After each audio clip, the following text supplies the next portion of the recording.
지금으로부터 약 15년 전 일입니다. 2009년 11월 20일자 중앙일보에 실린 기사에 매우 흥미로운 내용이 있어서 여러분들에게 소개를 좀 드립니다. 당시 숭실대 문예창작과 교수이자 시인이셨던 최승호 교수라는 분의 인터뷰 내용이 올려져 있었는데요.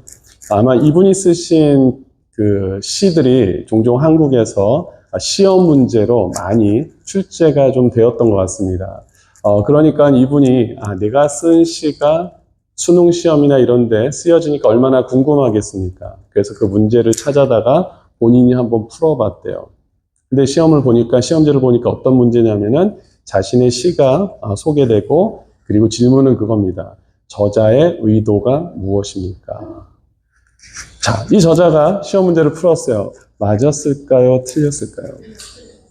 당연히 맞춰야 되잖아요. 그런데 틀린 겁니다. 자, 그럼 여쭤볼게요. 누가 틀린 겁니까? 이 저자가 지금 틀린 걸까요? 출제자들이 틀린 걸까요? 출제자들이 틀린 거죠. 저자가 너무나 당황스러웠대요. 그래서 그 이야기한 내용을 이제 칼럼처럼 해서 이 기사에 이렇게 실렸는데요. 출제자가 저자의 의도를 묻는데 저자의 의도를 본인들이 모르는 거예요. 그러면서 마치 자신들이 추측한 답을 내놓고 그것이 정답이라고 그렇게 해놓은 정말 웃지 못할 그런 사연이 소개된 거죠. 저는 이 내용을 보면서 이것이 우리 신앙생활에서도 자주 보여질 수 있는, 일어날 수 있는, 발생할 수 있는 부분이 아닌가 생각합니다. 뭐냐면 우리가 하나님을 믿는다고 말하고 하나님을 예배한다고 하지만 하나님이 기뻐하지 않으시는 예배를 드리면서도 우리는 마치 우리가 정말 잘 예배를 드렸다고 착각하고 있는 그런 모습들이 반드시 있을 수 있다라는 생각을 하게 되었습니다. 예배 본질과는 상관없이 나에게 익숙한 예배 방식, 나에게 편리한 예배 방식, 그런 시스템을 찾으면서 예배를 드리고는 예배를 나는 잘 드렸다라고 그렇게 우리가 이야기한다면 아마 앞에서 언급했던 그 출제자와 저자의 사이에서 나타나는 그런 문제점들이 분명히 발생할 수 있죠. 한번 이 말씀을 보십시오. 이사야서 1장 11절, 12절, 13절 말씀 우리 같이 한번 읽어보겠습니다. 시작. 여호와께서 말씀하시되 너희의 무수한 재물이 내게 무의시 유익하뇨. 나는 숫양의 번제와 살진 짐승의 기름이 배불렀고 나는 수송아지나 어린 양이나 숫염소의 피를 기뻐하지 아니하노라. 12절 너희가 내 앞에 보이러 오니 이것을 누가 너희에게 요구하였느냐.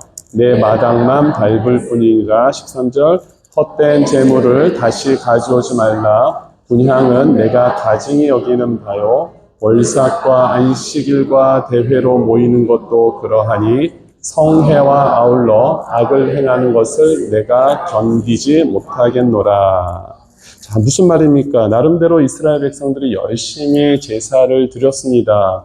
하나님이 원하는 방식들을 잘 준수하면서 지켰는데 하나님께서 13절에서 뭐라고 말씀하시냐면 헛된 재물을 다시는 가져오지 말라. 분향하는 것은 내가 가증히 여기는 거라는 것이죠. 그러니까 성회를 열지 말라는 겁니다. 나의 이름을 걸고 그걸 명분 삼아서 예배를 너희들이 드리지만 이거는 예배가 아니다. 이거는 내가 원하는 제사가 아니다. 지금 그 이야기를 하고 있습니다. 왜 이런 현상이 발생할까요? 아까 말씀드린 대로 그런 거죠. 하나님의 뜻을 전혀 이해하지 못하고 하나님이 원하시는 예배를 드린 것이 아님에도 불구하고 스스로는 그것을 마치 내가 예배 잘 드렸다라고 착각하고 있는 그 모습을 주님께서 가증히 여기신다라는 겁니다. 그래서 오늘은 지난주에 이어서 예배에 대해서 한 번 더 말씀을 좀 나누려고 합니다. 정말 우리가 드리는 예배가 하나님이 기뻐 받으시는 예배가 맞는지 아니면 우리가 스스로 착각하고 우리가 그냥 이 정도 하면 되겠지 하고 그렇게 지금 예배를 드리고 있는 것은 아닌지 과연 예배의 본질은 무엇인가? 성경이 우리에게 말하는 예배의 어떤 모습은 무엇인지를 우리가 한번 좀 살펴보면서 도전받고 또 우리 안에 예배의 본질이 회복이 있는 귀한 은혜가 있게 되기를 소원합니다. 자, 제가 이것을 좀 설명하는데요. 하기 전에 제가 오래전에 들었던 다섯 손가락의 대화 내용을 잠깐 언급을 좀 드리고 소개를 하고 이제 제가 원하는 예배 본질에 대해서 설명을 좀 드리려고 합니다. 어느 날 다섯 손가락이요, 서로 대화를 하는 거예요. 성경적이진 않지만, 대화를 합니다. 근데 무슨 주제가 뭐냐면, 누가 제일 중요한지를 서로 막 얘기를 하는 거예요. 자, 엄지가 먼저 얘기를 하는 거예요. 엄지가 뭐라고 그러냐면은, 야, 사람들이 가장 최고를 이야기할 때 어느 손가락을 사용하지? 나잖아, 나, 엄지. 그러니까 내가 이 다섯 손가락 중에서 제일 중요해. 라고 얘기를 하는 겁니다. 검지가 있다가 얘기를 듣다가, 야, 사람들이 어떤 방향을 지시할 때 어떤 손가락을 사용하는지 알아? 나 검지를 사용하잖아. 인생은 방향이야. 방향이 불정확하면은 방황할 수밖에 없잖아. 그러니까 내가 제일 중요해. 라고 얘기를 합니다. 이 중지, 제가 이거 표현을 좀 할 수 없는 게 미국에서 이게 용어로 좀 사용되니까 중지, 다섯 손가락 중에서 가장 길고 가장 가운데 있잖아요. 중심에 있잖아요. 그러니까 중지가 이렇게 얘기하는 거예요. 하나님께서 오죽하면 나를 제일 가운데 두셨겠냐. 내가 제일 중요하니까 가운데 두시고 제일 크게 만드셨지라고 하면서 내가 제일 중요해라고 얘기를 합니다. 약지가 듣다가 야, 일륜지 대사 결혼식에서 남녀가 결혼하면서 그 결혼 반지를 어느 손가락에 끼워주니 나잖아. 나 약지에 끼워주잖아. 그만큼 내가 정말 중요한 거야. 라고 얘기를 합니다. 마지막에 이 소지는 할 말이 별로 없는 거예요. 아무리 봐도 생각할 게 없어요. 뭐 남의 콧구멍 안에 손을 잠깐 들어놨거나 빼는 거 외에는 별로 하는 일이 없는 거예요. 근데 그러면서 얘기를 합니다. 그런데 나는 정말 자랑할 게 없다. 근데 만약에 내가 없으면 우리는 장애가 되는 거야. 그러니까 나는 중요해. 라고 얘기를 했다고 합니다. 이 다섯 손가락의 이 자신들이 중요하다고 얘기하는 이 예를 가지고 제가 오늘 예배의 본질을 좀 설명하려고 합니다. 예배의 본질 다섯 가지. 자, 첫 번째, 예배의 본질 첫 번째, 엄지. 여러분, 예배의 본질은 무엇이냐면 우리의 최고의 하나님께 이에 합당한 최상의 예배를 드리는 자세가 있는 것이 예배의 본질입니다. 여러분, 모든 종교들은 사실 부르는 호칭이 좀 달라서 그렇지 다 예배가 있어요. 어느 종교든 다 예배의 형식이 있습니다. 부르는 호칭은 좀 다 다양하지만, 자, 그러면서 예배의 대상이 있죠. 우리의 예배의 대상은 누구입니까? 오늘 본문 1절에 보니까 온 땅이여 여호와께 즐거운 찬송을 부를지어다. 자, 우리의 대상이 누구십니까? 여호와 하나님이에요. 여호와 하나님은 어떤 분이실까요, 그러면? 여러분, 우리가 대상을 제대로 알지 못하면 예배가 될 수 없습니다. 우리는 하나님을 아는 만큼만 예배할 수 있거든요. 하나님을 제대로 알지 못하면 사실 예배를 드릴 수가 없어요. 그분이 누군데 우리가 예배를 합니까? 예배의 의미가 공경하고 경외하는 건데 그분이 누군지 모르는데 우리가 어떻게 예배를 할 수가 있습니까? 예배 자리에만 앉아있다 그래서 그걸 예배라고 얘기하지 않습니다. 예배의 대상에 합당한 수준과 그런 모습으로 경외하고 공경하는 그 모습을 예배라고 얘기를 하는데 우리가 그 대상을 제대로 알지 못하는데 어떻게 예배를 드릴 수가 있습니까? 호세아서에 보면 이런 말씀이 있죠. 호세아서 4장 6절에 내 백성이 뭐가 없음으로 망합니까? 권력이 없어서? 뭐가 없습니까? 재물이 없어서? 잠깐 짜증나게 제가 그럼 다른 얘기를 해서 지식이 없어서 망한다는 겁니다. 나라가 망하는 데 있어서요, 우리는 다른 이유를 대잖아요. 경제가 안 좋거나, 군사력이 안 좋거나, 뭐 리더가 안 좋거나, 뭐 여러 가지 이유들을 얘기할 수 있잖아요. 그런데 지금 뭐라고 얘기하냐면 너희가 이제 망하는데 왜 망하느냐? 하나님에 대한 지식이 없다. 하나님에 대한 지식이 없다라는 겁니다. 하나님에 대한 지식이 없으니까 망할 수밖에 없다라는 것을 지금 이야기를 하고 있어요. 그러면 너희들이 나에 대한 지식을 버렸기 때문에 나도 너희들을 버려서 제사장이 되지 못하게 할 것이다.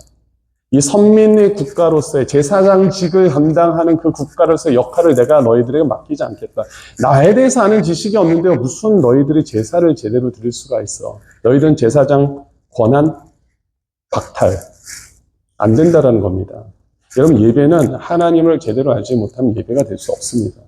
근데 우리는 하나님을 잘 아는 일에 별로 신경 쓰지 않아요. 그냥 예배 자리만 나와 있으면 나는 그걸 예배라고 생각하는데 절대 그렇지 않습니다. 하나님에 대한 아는 지식이 있는 만큼 우리는 그분을 예배할 수 있는 것입니다. 그럼 우리 하나님은 어떤 하나님이신가? 오늘 보면 3절을 보니까 여호와가 우리 하나님이신 줄 너희는 알지어다. 그는 우리를 지으신 자라는 겁니다. 이런 성경 66권에 가장 먼저 시작하는 출발에 있는 말씀 구절이 뭐죠? 태초에 하나님이 천지를 창조하셨다는 그 말씀 아닙니까? 여러분, 하나님이 천지를 창조하셨다는 이 말씀 하나만으로 하나님이 얼마나 위대하신 분이고 어느 신도 범접할 수 없는 분이라는 것을 우리는 알 수 있죠. 왜냐하면 다른 종교에서요, 아무리 신이라고 그렇게 얘기를 하지만 천지를 창조했다라고 말하는 신은 없습니다. 그렇죠? 이것은 흉내낼 수가 없어요. 모방할 수가 없다라는 겁니다. 다른 각각의 종교들이 있어요. 그런데 천지를 창조하셨다라고 얘기하는 종교는 없습니다. 그거는 왜냐하면 모방할 수가 없는 것이기 때문에.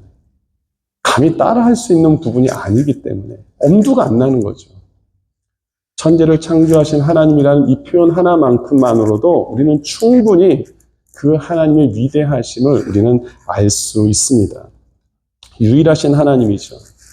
만약에 우리가 정말 이런 하나님 앞에서 예배를 드린다면 여러분, 우리의 모습 속에서 좀 바뀌어야 되는 부분들이 좀 있지 않을까요?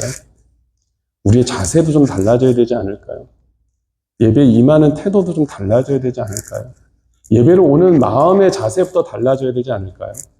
왜냐하면 우리가 세상에 어떤 세상적으로 좀 유명하고 권력 있고 권세 있고 명예 있고 인기 많은 사람을 만난다고 하더라도 우리의 자세가 좀 달라지잖아요. 좀 뭔가 좀 높은 위치에 있다라는 사람을 만날 때만 해도 우리들의 좀 모습이 달라지지 않습니까?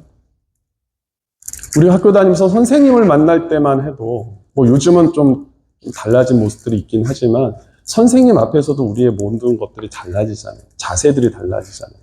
근데 정말 이런 위대하신 하나님 앞에 우리가 예배드리고 지금 이곳에 하나님이 함께 하신다는 것을 우리가 정말 믿는다면 우리는 정말 많은 부분에서 달라져야 될 것들이 많이 있을 것입니다. 그것은 아마 저와 여러분들 스스로가 잘 알겠죠. 내가 정말 하나님이 계신다라고 우리가 인식하면서 내가 지금 예배드리면 이렇게 하는 게 맞나? 이런 부분들을 우리가 잘 봐야 된다는 것입니다. 예배는 다른 것에 있지 않습니다. 어떤 시스템, 형식, 뭐 조명이 더 좋고, 뭐 좀 뭔가 더 음향 시스템이 좋고, 뭐 이런 곳에서 드리는 예배가 좋은 예배가 아니라 우리의 예배를 드리는 마음가짐이 어떤지를 보면서 주님은 내가 너의 예배를 기뻐 받았다라고 말씀하신다라는 것입니다. 오늘 예배의 본질 첫 번째 엄지는요, 우리 하나님의 위대하심을 늘 인정하고 이에 합당한, 이에 준한 예배를 주님 앞에 드리는 것, 이것이 예배의 본질입니다. 이것이 없이는 나머지는 아무리 우리가 준비를 해도 이사야서의 말씀처럼 주님이 안 받으신다 그러면 끝이에요. 나를 경외하는 마음이 없는 그 예배에 아무리 좋은 재물을 갖다 바친다고 하더라도 주님이 안 받으신다라는 겁니다. 저와 여러분들 마음속에 언제나 하나님이 이곳에 함께 하심을 믿으시고 늘 주님 앞에 최상의 예배를 드릴 수 있게 되기를 주님 이름으로 축원드립니다. 아멘. 두 번째는 검지입니다. 검지. 아까 방향을 제시한다 그랬잖아요. 좀 명령을 하는 거잖아요. 가리키는 거잖아요. 그렇죠? 자, 예배의 본질 두 번째는요. 하나님이 명령하시고 가리키는 대로 인도하신 대로 따라가는 삶이 예배의 본질입니다. 한번 따라해 보겠습니다. 예배는 주님이 지시하는 방향대로 가는 것입니다. 예배의 본질이 그겁니다. 아니, 목사님, 예배하고 삶과는 무슨 관계가 있습니까? 여러분, 예배와 삶은 너무나 밀접한 관계가 있습니다. 우리 지난 목요 기찬밤에서 제가 기도에 대한 말씀을 하면서 누구를 언급했습니까? 히스기야 왕을 언급했죠.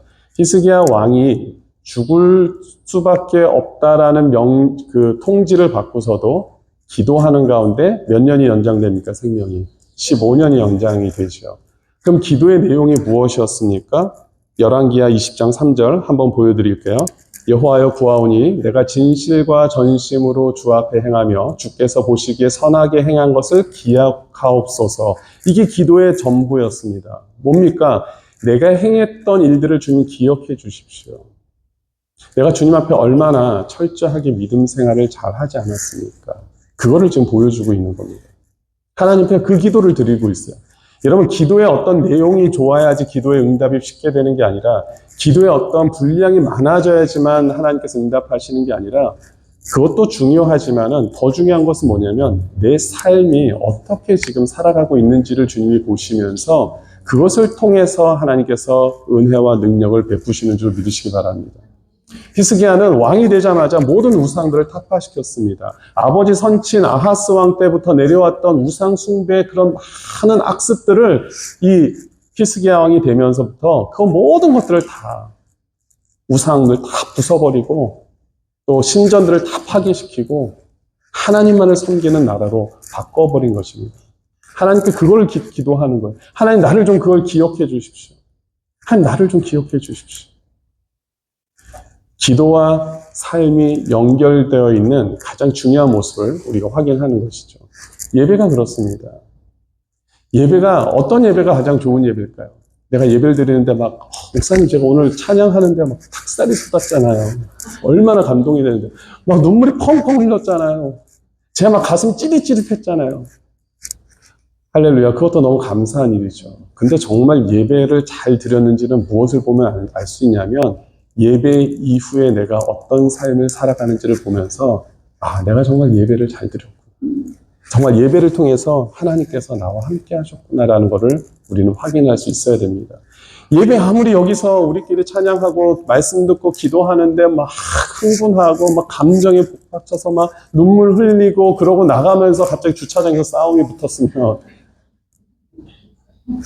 밥 먹다가 성도들까지 밥 먹다가 밥 누가 먼저 주느냐 안 주느냐 때문에 싸운다면 그럼 그것이 무슨 예배와 어떤 의미가 있겠습니까? 우리가 정말 예배를 잘 드렸다는 것은 무엇을 통해서 알 수 있냐면 예배 그 현장에서 내가 느끼고 뭐 하는 그 감정도 물론 중요하지만 내 삶에서 얼마나 내가 예배를 통하여 받은 은혜대로 살아가고 있는지를 보면 알 수 있다는 겁니다. 저의 열왕기하 18장 6절을 한번 볼게요. 아까 히스기야 왕 얘기를 하면서 그가 어떤 삶을 살았느냐. 곧 그가 여호와께 연합하여 그에게서 떠나지 아니하고 여호와께서 모세에게 명령하신 계명을 지켰더라.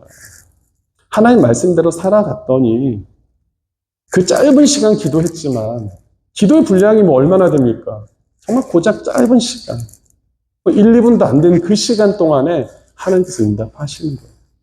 예배가 그렇습니다. 하나님 그냥 예배의 어떤 형식 안에 있는 예배를 받으시는 것이 아니라 이것은 하나의 그 모든 것들을 종합적으로 모아놓은 시간일 뿐이지 사실 하나님께서 보는 예배는 이 자리뿐만 아니라 이 자리에 오시기까지의 여러분들의 삶의 모습 그리고 예배 현장을 떠나서부터의 여러분의 삶의 모습을 다 보시면서 그것을 예배로 보신다라는 것입니다. 그래서 우리 예배의 두 번째 본질은 뭐냐면 삶이 예배가 되는 겁니다. 주님이 명령하신 대로 살아가는 것, 그것이 예배의 본질인 줄 믿습니다. 그냥 예배 시간만 내가 잘 드려야겠다 이게 아니라 이거의 연장선이 우리 삶이 되어서 내가 내 삶 속에서도 늘 하나님 보시기에 정말 하나님과 동행하는 삶, 하나님 제가 오늘 지금 이렇게 살아가고 있잖아요. 자신 있게 얘기하고 주님의 응답을 또 함께 나눌 수 있는 그런 예배자가 될 수 있게 되기를 주님 이름으로 축원드립니다. 자, 세 번째는 장지입니다. 장지. 가장 길고 중심에 있다는 것이죠. 여러분 예배의 본질은요. 우리 삶 속에서 예배가 가장 중심에 있어야 된다는 것입니다. 따라하겠습니다. 예배는 차선이 아니라 최우선입니다. 여러분 이 주일 예배를 기준으로 해서 여러분들 삶 속에서 이게 최우선이 맞으십니까? 아멘. 아멘. 우리 옆에 분에 한번 고백했으면 좋겠습니다. 저에게 예배는 제 삶의 최우선입니다.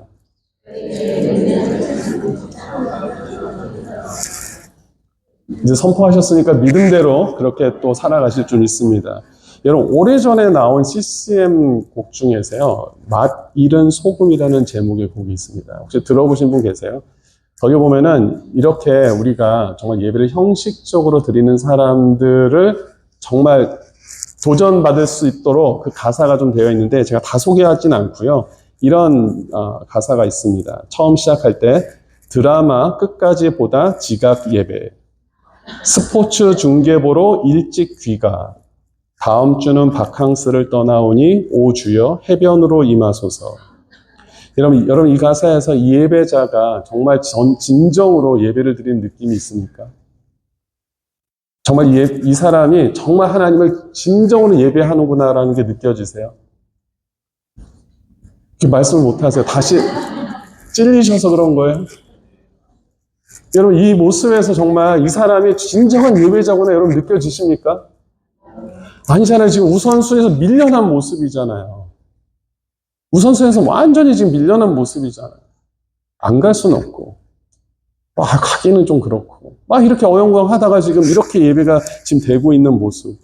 최우선이 아니라 차선도 아니고 완전히 뒤에 어딘가에 그냥 구석에 박혀있는 불청객 같은 느낌이 들지 않습니까? 혹시 우리 가운데 저와 여러분들의 예배를 준비하고 예배를 오시고 예배를 섬기고 하는 모든 과정 속에서 혹시 이러한 가사처럼 여러분들 혹시 그런 마음을 갖고 있다면 여러분들에게 지금 예배는 최우선이 아닙니다. 근데 예배의 본질은 예배가 우리 삶의 최우선이 되어야 되거든요. 그 가장 중심에 있어야 되거든요. 주님이 그 예배를 찾으신다니까요. 저는요 개인적으로 목사로 있으면서 여러분들이 늦게 오셔도 너무 반갑고 감사한 거예요. 네. 그런데 정말 온전한 예배를 여러분들에게 알려드린다고 한다면 여러분 우리는 그런 모든 거 하나하나를 바꾸셔야 돼요. 회복시키셔야 됩니다. 그것이 변화되지 않으면 저는 만족시킬 수 있겠지만은 하나님 앞에서는 그것이 온전한 예배가 될 수 없다라는 것을 제가 말씀드리고 싶습니다. 여러분 우리가 작은 것 하나하나마다 그것이 예배의 본질로 회복이 될 수 있게 되기를 주님 이름으로 축원드립니다. 이런 면에서 사도 바울의 고백이 매우 우리에게 커다란 도전을 주죠. 빌립보서 1장 21절 이는 내게 사는 것이 그리스도니 죽는 것도 유익함이라.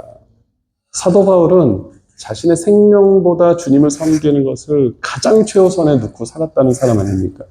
빌립보서 3장 8절도 그렇습니다. 또한 모든 것을 해로 여기면 내 주 그리스도 예수를 아는 지식이 가장 고상하기 때문이라. 내가 그를 위하여 모든 것을 잃어버리고 배설물로 여김은 그리스도를 얻기 때문이라는 겁니다. 아니 지금 당장 죽게 생겼는데 뭐가 유익하다는 겁니까? 뭐가 고상하다는 겁니까? 죽으면 다 끝인데 맞습니다. 죽으면 다 끝이에요. 그 사도 바울은 그것을 알았어요. 세상 사람들은 죽으면 끝이니까 부질없는 시간에 하나님을 믿는 그 시간을 부질없다고 여기면서 그 부질없는 시간을 갖지 말자라고 생각했다면 사도 바울은 반대죠. 그래 죽으면 다 끝인데 이 세상에 왜 내가 이렇게 미련을 두고 살아?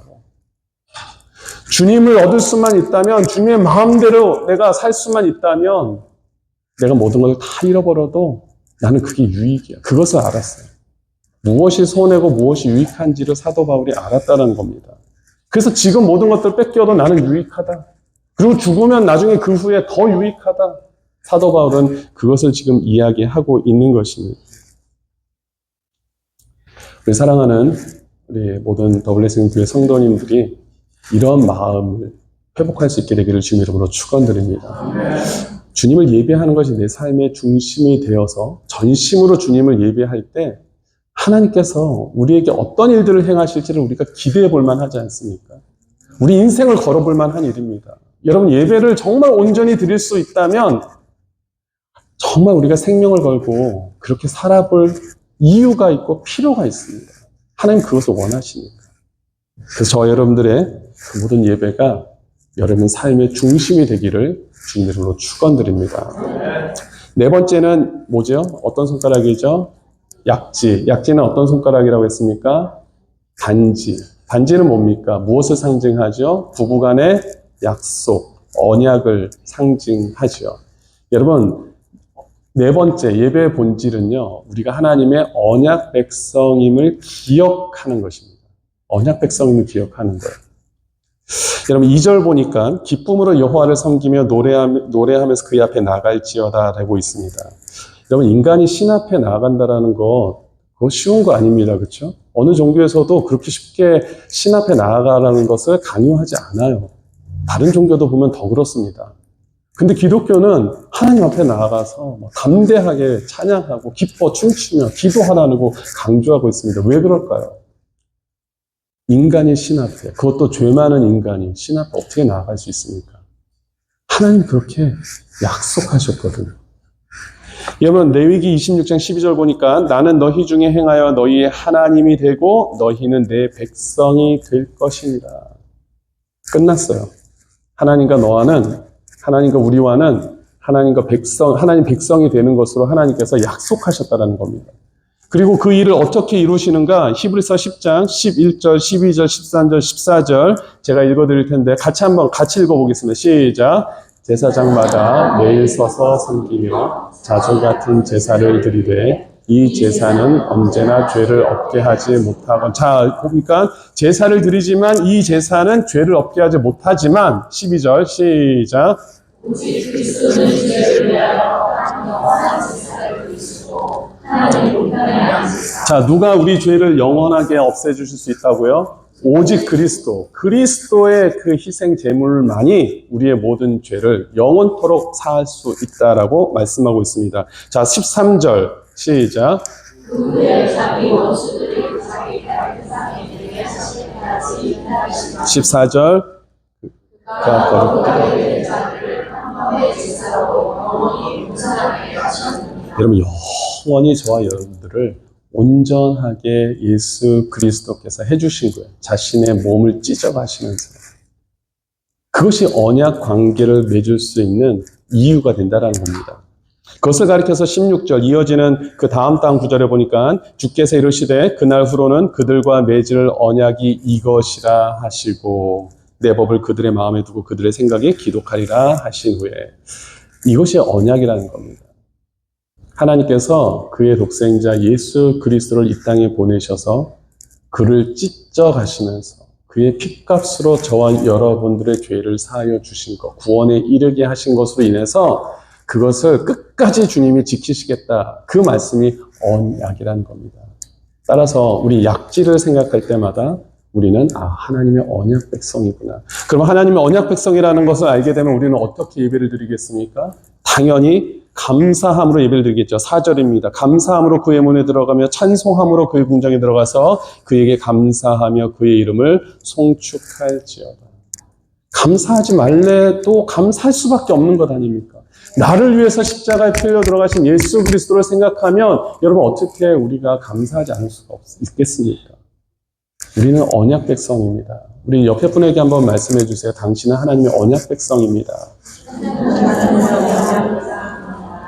아니, 옆에 분이 언약 백성인데 마음에 안 드세요? 왜 이렇게 표정이 왜 이렇게 어둡게 얘기하세요? 다시 한번 밝은 표정을 주시면서 당신은 하나님의 언약 백성입니다. 네. 굉장히 기분 나쁘게 이렇게 표정을 하시면서 당신도야? 이렇게. 저와 여러분들은 하나님의 언약 백성이 좀 있습니다. 마지막 소지입니다. 소지. 소지 별로 할 거 없는 이 소지. 이 손가락을 보시면서 우리는 어떤 예배의 본질을 생각해야 되냐면 가장 연약하잖아요. 우린 이미 약지를 통해서 하나님께서 우리 죄를 사하신 것을 우리는 알고 있잖아요. 그런데 용서받은 죄임에도 불구하고 우리가 날마다 얼마나 많이 넘어집니까? 연약해서 쓰러지고. 정말 그렇게 용서받고 온전하게만 살면 좋은데 얼마나 우리가 수시로 이 죄 가운데서 넘어집니까? 유혹 가운데 넘어집니까? 믿음의 업앤다운이 있습니까? 그렇죠? 그럼에도 불구하고 그 모습까지도, 우리의 그 연약한 그 모습까지도 주님이 사랑하시고 지키시고 보호하신다는 것을 우리는 기억해야 돼요. 우리의 연약함을 주님께서 아시고 긍휼히 여겨주신다. 5절입니다. 여호와는 선하시니 그의 인자하심이 영원하고 그의 성실하심이 대대에 이르리로다. 하나님의 선하심과 인자하심이라는 것이 뭐냐면 우리를 구원해 주셨으니까, 독생자 예수 그리스도를 그 핏값으로 우리를 구원하셨으니까 너희는 절대로 이제 다음부터는 죄지면 안 돼 라고 하시는 것이 아니라, 물론 그것은 하나님의 마음이지만 우리 연약함 또한 주님이 아세요. 그래서 넘어지고 수시로 자꾸만 그렇게 된다는 것을 아시고 그 선하심으로, 인자하심으로 우리가 주님 앞에 회개하며 돌아올 때마다 우리를 용납하시고 품으시는 하나님이시라는 겁니다. 그래서 연약함을 기억할 때마다 우리가 연약하니까 우리 마음대로 살아야 돼가 아니라 우리가 연약해서 죄를 짓는 가운데서도 우리가 그것을 깨닫고 돌이킬 때 하나님께서 우리 가운데 무궁한 사랑으로 우리를 함께 하신다는 사실을 여러분 믿으시기 바랍니다. 다윗이 이런 고백을 했죠. 시편 51편 17절에서 그의 죄 가운데서 뭐라고 고백하냐면 하나님께서 구하시는 제사는 상한 심령이라. 하나님이여 상하고 통회하는 마음을 주께서 멸시하지 아니하시리이다. 다윗이 그것을 알았어요. 내가 회개하고 주님을 찾아가면 주님께서 반드시 선하시고 인자하시는 그 여호와 하나님께서 나를 용납하시고 용서하시고 또 선한 길로 인도하실 거라는 믿음을 가졌어요. 그러니까 죄 가운데서도 다윗은 하나님을 찾아가는 겁니다. 여러분, 우린 연약합니다. 근데 연약하다고 그냥 내버려 두는 것이 아니라 그 연약한 가운데 우리의 잘못을 깨달으면 주님 앞에 회개하며 나아가서 주님의 용서하심과 선하신 인도하심을 받으시기를 주님의 이름으로 축원드립니다. 자, 이제 말씀을 마무리하는데요. 여러분, 이사야서 43장 21절의 말씀을 보면 이 백성은 내가 나를 위하여 지었나니 나를 찬송하게 하려 함이니라. 다르게 표현하면 우리가 예배라고 표현할 수 있습니다. 우리는 예배자로 부르심을 받았어요. 찬송하는 자로 부르심을 받았습니다. 이것이 우리를 향한 하나님의 창조의 목적이라고 하신다면 우리 당연히 목숨 걸고 예배 드려야만 하죠. 그렇죠? 예배에 정말 최선을 다해야만 하잖아요. 그런데 하나님께서 이것을 말씀해 주시고 우리에게 부담감으로 이 말씀을 주신 것이 아니라는 것을 우리가 기억해야 돼요. 우리가 반드시 기억해야 되는 것은 뭐냐면 하나님 왜 나를 이렇게 창조하셔가지고 예배를 꼭 드리게 만들었어요. 아니 하필이면 하나님 나를 왜 하나님 백성 삼으셔가지고 왜 찬양하게 만드셨어요? 혹시 이런 마음을 가지신 분들이 계신다면 21절 바로 윗구절들에서 무슨 말씀을 하고 있는지를 보겠습니다. 여러분 18절, 19절, 20절 말씀 보니까 너희는 이전 일을 기억하지 말며 옛날 일을 생각하지 말라. 보라 내가 새 일을 행하리니 이제 나타낼 것이라. 너희가 그것을 알지 못하느냐? 반드시 내가 광야의 길을 사막의 강을 내리니 장차 들짐승 곧 승냥이와 타조도 나를 존경할 것은 내가 광야의 물을 사막의 강들을 내어 내 백성 내가 택한 자에게 마시게 할 것임이라 라고 말씀하신 이후에 21절 말씀 이 백성은 내가 나를 지었나니 나를 찬송하게 하려 함이니라. 하나님께서 그냥 무작정 너희는 그냥 이 땅에 만들어졌으니까 태어났으니까 무조건 날 찬양해야 돼 예배해야 돼라고 말씀하신 게 아니라 우리의 삶 속에서 이와 같은 일들을 계속해서 행하신다라는 거예요.